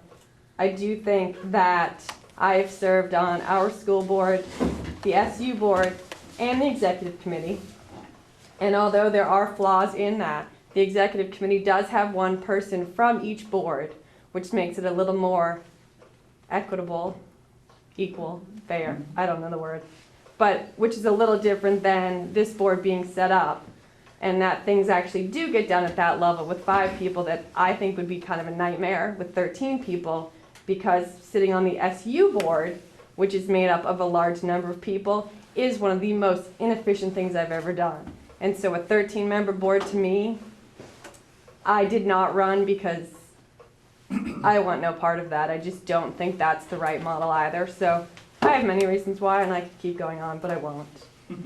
Thank you, Mary Beth. Ari, do you have something you'd like to say? Sure. It's hard for me to disagree with Mary Beth, because I just value your opinion so much, and Mike's opinion. You've spent so many hours on these committees. So in my support of Act 46, it's hard for me to do that, because there are other members of the community that have spoken out against it, Mark Bentz, Bob Bernstein. And I take their opinions very seriously, and it took me a long time before I came to the conclusion that I want to support Act 46. And that comes from a few pertinent pieces of, at least for me, information. One is that I generally believe that society is made better when we broaden our perspectives on what we consider our community. And I think that by including having a broader board, as a Lincoln board member, I can't pay attention to what's going on in Bristol. I am not privy to that information. And I think that if one was to be sitting on this larger supervisory union board or district board, you would be able to address those disparities in a more equitable fashion. I also think that right now it's not exactly clear where the community should articulate their concerns about our school boards. Do they go to the Lincoln Community School Board? Do they go to the supervisory union, the executive committee? Where do they go? And I think that because there's that confusion, I think that dissuades people from expressing their opinions. So I think having a clearer structure is going to make it easier. And I agree with Mike that democracy is not about efficiency. I really don't. And I like having more people involved. But I think in this particular case, of course, inefficiency does not equate to more democracy, right? But I do think that in this particular case, it makes it easier for people to articulate those concerns. I think that also, as a board director, what we do as our job is we appoint the superintendent, and then we allow him to hire principals and other people, right? So in some ways, as a board member, what I'm doing is I'm relying upon expert opinion, right? And I rely on that expert opinion to we rely on that to make our decisions. And when I have both of the experts in this room supporting Act 46, that tells me something really, really valuable, right? And you know, and then there's the issue of why November? Why didn't the Act 46 committee debate longer? And perhaps we get a vote sometime later in the year. Why November is that we want a lot of people to be voting on this. And we knew that with this particular election, there were going to be a lot of people at the polls, and that way we could assess the community's interest in this a little bit better. So that was sort of the push for why getting it in now. I think that we're voting on this plan, and we're assuming that this is going to be the Constitution. It's not. Things can change. It is malleable, right? And maybe that gives you cause for concern. Maybe that makes you feel a little bit better about it. But things can be manipulated a little bit. And I think that's important to recognize. And that if we say no to it, we're throwing out the possibility of getting some of these tax benefits, throwing out the possibility of making our society more inclusive, and then also, or at least having a broader sense of society. And we're doing that at the cost when we're going to get possibly fewer people involved in that vote. And just one last thing, when it comes to property values. I think we're all concerned about property values and would recognize that the school has a lot to do with that. I think I have the utmost faith that this community would never vote to jeopardize the health and longevity of the school. Never. And maybe you disagree with that. And at first, I was really not happy with this heavy-handed approach from the legislation. But I don't believe, ultimately, practically, the Act 46 plan does not bring us any closer to closing Lincoln School than we are right now, because it still requires a town vote, right? And I think that we love our community school, we never close it, and there are a huge number of reasons why we wouldn't want to close it rationally. One, it leads to poor, educational outcomes. And another one is that it, would diminish our property values. But I'm concerned, Duncombe and Miller published a series of studies showing that, talking about district consolidation, or district mergers in this case. And what they find is that it has a lot to do, like property values will dip or raise dependent upon whether the perception of that consolidation influences the quality of the education. And in the context where we have Addison Central, where everybody, I think, widely agrees this is a very strong school district, good educational outcomes, in the context where that particular district has merged, right? What is it going to mean for people, relatively speaking, about how they're going to perceive our education in this community? And I think there are some excellent things going on at Addison Central. Like right now, they're entertaining the International Baccalaureate program, and these things are maybe some exciting opportunities that we will be able to do better when we adopt Act 46 than we can do currently. Thank you for giving me the time to speak. Thank you, Ari. Scott, did you have something you wanted to say? Let's see. I think philosophically, if you look at this, where I stand is that the ship has already sailed. I mean, I think that, as sad as that may be, but this idea that we're going to retain local control over our schools, specifically guided by a board, where we're going to work closely with Tory, is long since past. And as nostalgic as I am for that period, and in a way I really think we could almost do a better job in some sense. That's the arrogance of being a board member and stepping up and thinking you should influence this. That's no longer the case. The process that the legislation of Act 46 extended has already been in place in the supervisory district for a long time. We've consolidated tech, food services, the state mandated that special ed move down to the supervisory union, and several other pieces have already been underway because we're looking for efficiencies, we're responding to pressure from the state on the budgetary side of things. So in some sense, this is just a very natural extension of what's already been happening. Are the gains, do I agree with Act 46? No. Do I think it sets us up for the possibility of school closure after 4 years? Absolutely. I have no doubt that this allows the state, the further we as citizens get removed from what's happening in our district, the more power the state can take to dictate what happens here, what people really not understanding what's happening, or having just a simple up and down vote. And so the possibility, in my mind, given how far they went with Act 46 without really any serious financial rationalization, and having avoided, the elephant in the room, which is teacher contracts, which we negotiate on a local level, but are really negotiated from a ginormous entity at the state level that bears down on these tiny little boards. I think they sort of avoided that and have now set this up for what will be a nearly total loss of local control in 10 years or something. Now that's a nefarious look at the future, but I think it's likely to be the case. So when the ship has sailed, if you accept that that's the case, then Act 46 and what this committee has done, in my opinion, is the right next move. There is too much complication in all of these boards and executing things, and quite frankly, most of the power of the local board to influence its school. It hears what's happening in the community, but it can bring some of that to bear on what's happening, but the truth is that we're largely disemboweled almost, like it's almost done. And so realistically, even when I served on the school board 8-10 years ago, there was something to it. This run has felt very unsatisfying to me because there really isn't much that we're able to bear. It's happening at the supervisory level, in the SU committee, in the executive committee, and it's coming down from the state. So, is this the place to fight this battle? I've said this before, is it the place to fight this union battle? No, it's not. Is this the place for us to fight the battle in our district? My opinion is no. I think we need to let our legislators know if we really want to stop this train or this ship, we've got to do it through other means. But fighting it at this level, in my opinion, I think would actually have more negative consequences, and thus I'm supporting Act 46 going forward. Thank you, Scott, for your information.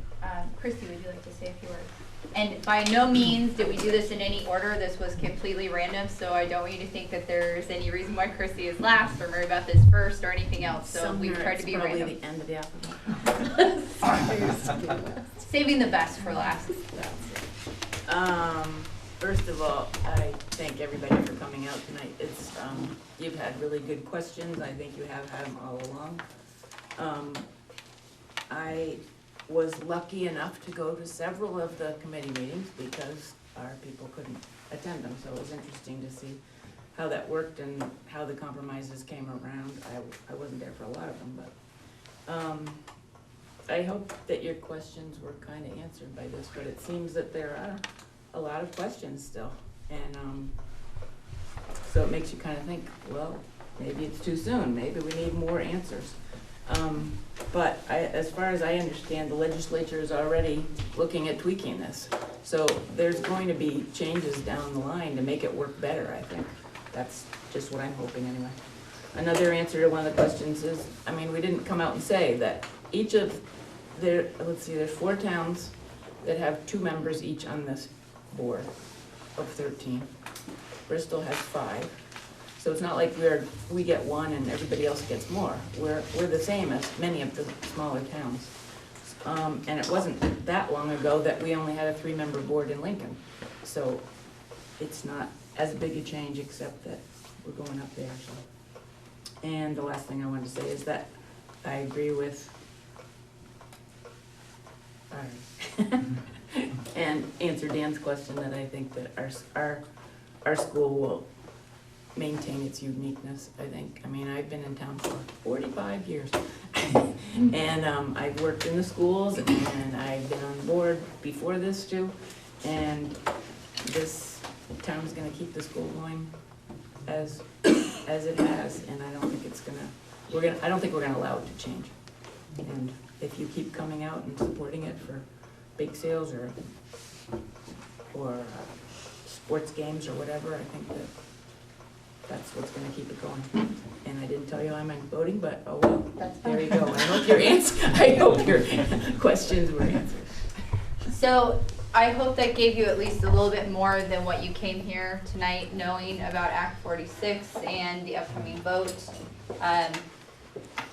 You know, our goal as a school board, we decided was not to issue a particular board recommendation, because we have a lot of respect for each other, and we all feel like it took a lot of time for all of us to come up with our own reasons, and that nobody's reasons are bad or good, but they're all very valuable pieces of information that people could look at differently.